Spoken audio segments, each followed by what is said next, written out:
Praise the Lord दोस्तों। तो आज बात करते हैं हम लोग वाचा के बारे में। ये वाचा क्या होती है? दो व्यक्तियों के बीच में हुआ समझौता या किसी समुदाय के बीच में हुआ समझौता।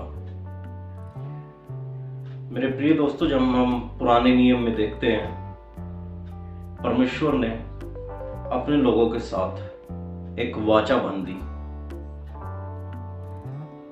उस वाचा के साथ परमेश्वर ने अपने लोगों के साथ कुछ नियम और शर्तें भी रखी। परमेश्वर ने अपने लोगों के साथ जो वाचा बांधी थी वो था उद्धार। यदि वो उन शर्तों को पूर्ण कर सकते थे तो परमेश्वर उन्हें नया देश और मोक्ष की प्राप्ति देता।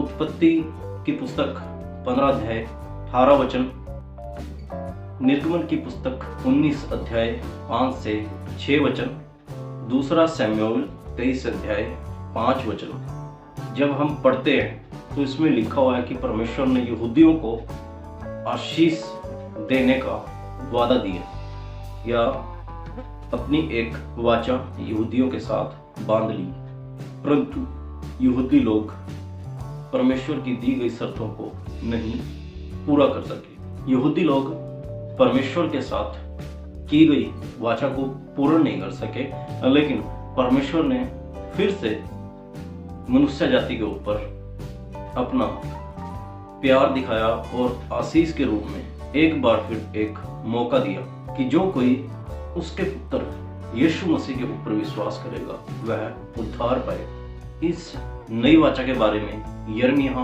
31 अध्याय और 31 वचन के अंदर दिया गया है। और नए नियम की पुस्तक इब्रानियों की पत्री में 8 अध्याय 6 से 13 वचन पर जब हम पढ़ते हैं तब हमें इस नई वाचा के बारे में अच्छी तरह से मालूम पड़ता है। पुराने नियम में जो यहूदी लोग थे वो इस वाचा को रक्त बलि के द्वारा जोड़ते थे। वो परमेश्वर के लिए एक पशु की बलि देते थे और उसके लहू के बीच से होकर चलते थे, उसके टुकड़ों के ऊपर चलते थे और साथ साथ में ये वाचा बांधते हुए कहते हुए चलते थे कि यदि जो कोई इस वाचा को तोड़ता है उसके साथ भी ऐसा ही होगा जैसा इस पशु के साथ हुआ। यिर्मयाह भविष्यवक्ता ने भी जिक्र किया हुआ है 34 अध्याय 18 से 20 वचन, निर्गमन 24 अध्याय 5 से 8 वचन। इस प्रकार यीशु का लहू मनुष्यों के बीच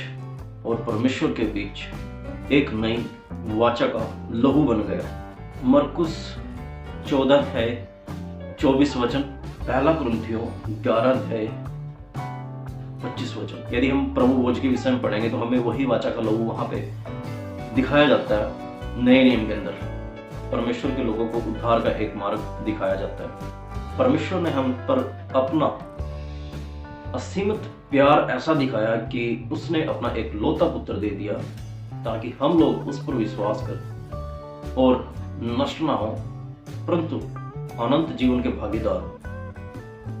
एक नई वाचा परमेश्वर ने अपने पुत्र के लहू से हम लोगों के साथ बांध दी।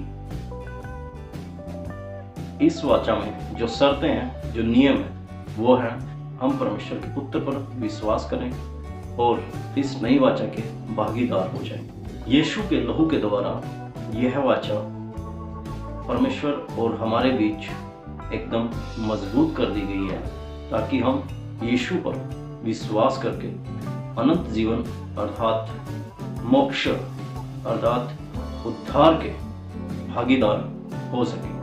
यदि हम परमेश्वर के पुत्र मसीह यीशु पे विश्वास करते हैं तो हमें अनंत जीवन प्राप्त होता है। इसका साक्षात हमें बाइबल के द्वारा मिलता है। तो मेरे प्रियो, मसीह पर ईमान लाइए, विश्वास लाइए और परमेश्वर के साथ एक नई वाचा का आरंभ कीजिए। आप सभी इस मैसेज को देखने वालों को परमेश्वर बहुतायत से आशीष दे। यदि आप लोगों को इस मैसेज के द्वारा कुछ सीखने को मिला है तो मेरे प्रियो इस मैसेज को ज़्यादा से ज़्यादा शेयर कीजिए। यदि इसमें कोई त्रुटि नजर आती है तो प्लीज़ हमें कमेंट करके ज़रूर बताएं। परमेश्वर आप लोगों को बहुत आयात से